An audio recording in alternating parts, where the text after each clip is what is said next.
La gloire soit rendue à notre Dieu, notre Père. Nous célébrons vraiment son Saint-Nom parce qu'il est celui-là qui veille sur notre âme et qui nous préserve contre toute activité de l'ennemi qui nous donne d'aller de victoire en victoire. Sa parole dit ceci: Je suis l'Éternel, votre Dieu, qui vous a fait sortir du pays d'Égypte, qui vous a tiré de la servitude. J'ai brisé les liens de votre joug et je vous ai fait marcher la tête levée. Alléluia. Dieu nous fait marcher la tête levée et je crois que comme sa parole nous le dit, lui qui nous a délivrés des œuvres des ténèbres, il ne permettra pas que nous ayons la tête basse. Il va toujours permettre que nous ayons la tête levée dans la victoire et dans le triomphe. Et c'est pour cela nous sommes encore là ce matin pour entendre sa parole qui vraiment nous fortifie et qui nous régénère. Que son nom soit béni. Mais bien avant que nous entendions la parole, nous allons rapidement écouter la louange qui vraiment va préparer notre cœur pour que la réception de la parole soit possible et que nous puissions recevoir cette parole avec joie. Soyez bénis. Il n'y a personne qui soit comme Jésus. Il n'y a personne qui soit comme Jésus. Il n'y a personne qui soit comme Jésus. Il n'y a vraiment personne comme lui. Il n'y a personne. Il n'y a personne qui soit comme Jésus. Dans les cieux, sur la terre. Il n'y a personne qui soit comme Jésus. Alléluia. Il n'y a personne qui soit comme Jésus. Il n'y a vraiment personne comme Oh oui, il n'y a personne. Il n'y a personne qui soit comme Jésus. Dans les cieux, sur la terre. Il n'y a personne qui soit comme Jésus. Alléluia. Il n'y a personne qui soit comme Jésus. Il n'y a vraiment personne. Oh oui, je l'entends marcher. Marcher, Personne, personne. J'ai tourné en rond. Personne. Alléluia. Tu es digne, notre Seigneur et notre Dieu, de recevoir la gloire et l'honneur et la puissance, car tu as créé toutes choses et c'est par ta volonté qu'elles existent et qu'elles ont été créées. Père, nous voulons encore ce matin te bénir et te célébrer comme ta parole, Seigneur, le dit, que tu es digne. Toute la dignité, l'honneur, l'élévation est à toi seul. Nous n'avons personne, notre Dieu, à élever en dehors de toi, le Tout-Puissant, parce que c'est toi, Seigneur, qui as créé toutes choses et toutes choses existent par toi à cause, Seigneur, de ta volonté. Et c'est toi qui les as créés parce que tu le veux. Et nous te louons, notre Père Céleste, car par ta volonté, tu as voulu que nous soyons encore sur nos pieds et que nous possédons en nous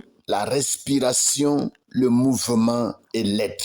Il n'y a que toi, notre Père Céleste, qui décide toutes ces choses, car est-il dit: qui dira qu'une chose arrive si l'Éternel ne l'ait ordonné? Papa, tu as ordonné à la vie d'être en nous et la vie nous est revenue. Tu as ordonné à la force, la santé. Tu as ordonné au bien-être de venir en nous et nous le possédons. Merci pour, Père éternel, toute cette grâce. Nous ne cesserons de te louer et de te glorifier. Reçois, Seigneur, nos louanges, reçois nos exaltations, reçois nos prières, reçois nos cris, nos supplications et apporte l'exaucement à chacun d'entre nous dans le nom puissant de Jésus. Reçois la gloire, l'honneur, l'élévation, l'exaltation dans le nom puissant de Jésus. Nous t'avons prié et tu nous exauces. Amen. Bonjour frères et sœurs, que la grâce et la paix du Seigneur repose sur chacun d'entre nous. Nous voici encore devant la sainte face de notre Dieu, le roi de gloire, notre créateur, pour recevoir de lui des enseignements sur cette plateforme pain de vie. Et c'est pour cela, sans trop tarder, nous allons prendre nos Bibles dans le livre de Proverbes, chapitre 31, et aujourd'hui, nous allons lire du verset 28 au verset 31. Ceci pour terminer tout le chapitre. Je lis dans la version Louis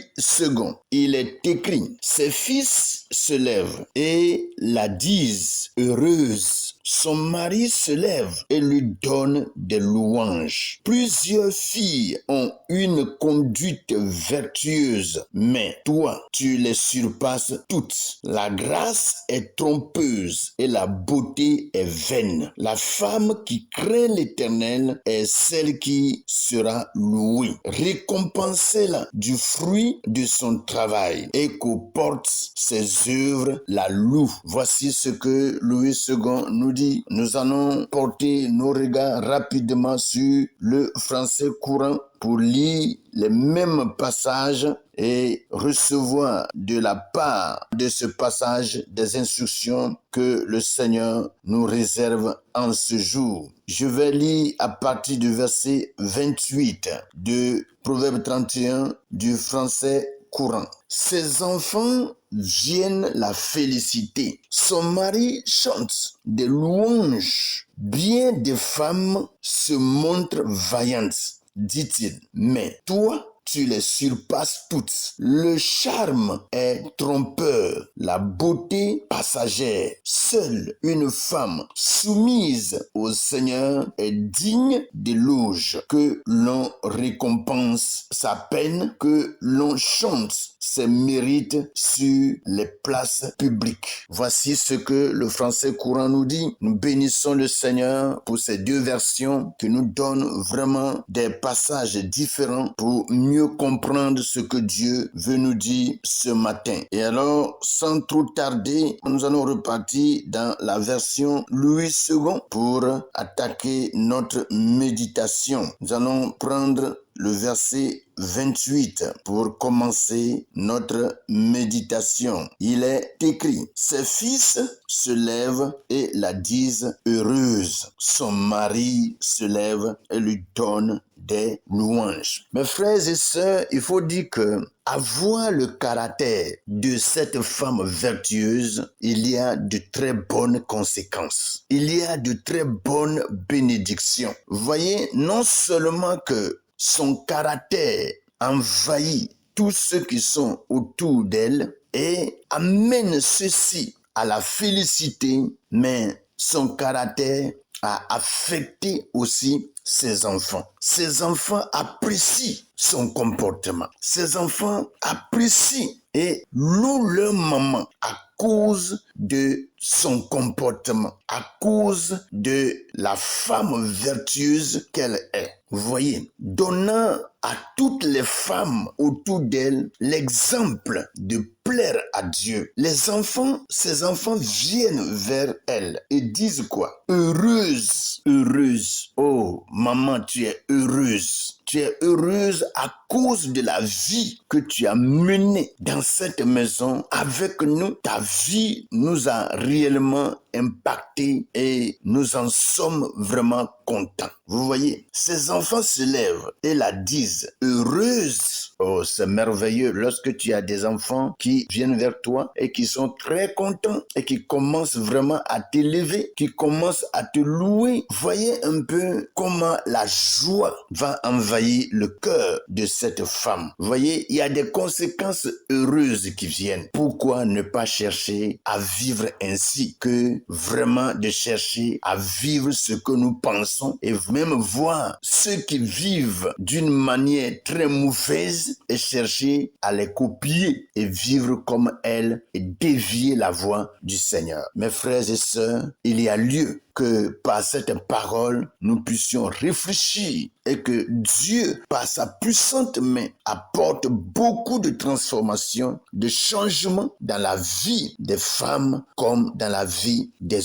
hommes. Que le Seigneur nous bénisse. Il a dit, son mari se lève et lui donne des louanges. Son mari se lève et la loue. Son mari chante à son honneur. Son mari chante de très belles chansons pour la célébrer, pour la glorifier. Parce que c'est une femme qui lui a fait du bien toute sa vie. Une femme qui fait du bien à son mari toute sa vie. La Bible nous l'a dit qu'elle n'a jamais fait de mal à son mari. C'est ce que nous avons lu dans le texte. Vous voyez? Et quand vraiment un homme a une telle femme, vous croyez que c'est un homme qui va fermer la bouche ou bien avoir la figure froncée et commencer à dédaigner sa femme? Non, cet homme ne peut pas le faire. Cet homme va avoir toujours le sourire à ses lèvres parce que sa femme est vraiment une femme merveilleuse et glorieuse. Voyez, il est écrit, plusieurs filles ont une conduite vertueuse, mais toi, tu les surpasses toutes. C'est vrai qu'il y a des femmes en réalité qui ont de très bons caractères. Dans l'environnement où était cette femme vertueuse, on peut quand même doiter certaines femmes. On peut indiquer certaines femmes qui ont vraiment quelques bons traits de caractère. Mais il est dit que cette femme vertueuse les a toutes surpassées. C'est-à-dire, sa manière de faire a dépassé la manière de faire de toute autre femme. C'est merveilleux. Voyez? Donc, c'est une femme distinguée, une femme de bonne distinction. Donc, quand on la voit là, elle est respectée. Partout où elle met ses pieds, on lui accorde le respect qu'elle doit à cause de sa vie, à cause de son comportement. Vous voyez? Et la parole conclut en disant ceci, la grâce est trompeuse et la beauté est vaine. La femme qui craint l'Éternel est celle qui sera louée. Vous voyez? On peut avoir une femme vraiment très gracieuse. On peut en avoir. Mais ce n'est pas en réalité ce que Dieu cherche. La femme peut être gracieuse. Et des fois, tu peux vraiment faire certaines choses. Elle va dire, bon, laissons passer. Mais est-ce qu'elle a laissé passer véritablement? Est-ce qu'elle a effacé ça de son cœur véritablement? Vous voyez, des fois, c'est pour un temps, mais après, les choses remontent à la surface. C'est dangereux. Et c'est à cela que la parole de Dieu nous dit, la grâce est trompeuse. La grâce est trompeuse. Si vraiment tu ne sais pas vivre la grâce peut t'amener sur un terrain dangereux. Donc, il est dit, la grâce est trompeuse et la beauté est vaine. Il y a des gens qui regardent seulement la beauté. La beauté ne sert à rien. C'est la beauté du cœur qui compte. Il ne suffit pas de voir vraiment la figure ronde, les yeux vraiment brillants, avec des regards très séduisants. Et regarder ces choses et puis sauter vraiment sur une femme. Tu vas te faire du mal. Tu vas casser ton cou. Mes frères, faisons beaucoup attention et recevons les conseils que le Seigneur nous donne. Dit, la grâce est trompeuse et la beauté est vaine. La beauté est vaine. Ne regardons pas les belles femmes pour commencer à courir après elles. Non, non. Tu vas vraiment te faire du mal. Tu vas cogner ta tête à un rocher et tu ne sauras vraiment pas penser cela. Et c'est pour cela, Dieu, dans sa grâce, avertit chacun d'entre nous et dit que la grâce est trompeuse, la beauté est vaine. La femme qui craint l'Éternel est celle qui sera louée. La femme qui craint Dieu, la femme qui obéit à Dieu et qui vraiment vit dans la soumission, dans le respect et fait vraiment son travail minutieusement et s'occupe en réalité de sa responsabilité en toutes choses et qui prie pour sa maison, prie pour pour son mari, elle n'a que des paroles de bénédiction pour ne pas prononcer des paroles de malédiction ou soit des injures. Mes frères, que vraiment le Seigneur nous aide et que Dieu puisse transformer nos femmes et apporter une nouvelle vie dans la vie de chaque femme pour que la paix soit dans le foyer au nom puissant de Jésus. Vous voyez, cette femme qui craint Dieu, c'est celle-là qui est louée. Elle est chantée publiquement, comme vraiment le français courant nous le dit. Et aux portes, ses œuvres la louent. C'est-à-dire tout ce qu'elle a fait de bon là, les gens lui présentent ça. Dit, regarde ce que tu as fait de merveilleux. À cause de ce que tu m'as fait de bien, regarde comment je suis. Et on prononce des paroles de bénédiction sur sa vie. Et certainement, elle sera bénie parce que ses œuvres sont en train de la louer. Je prie en ce matin pour que vraiment toutes les femmes qui écoutent en réalité de telles paroles prient pour être à l'image de cette femme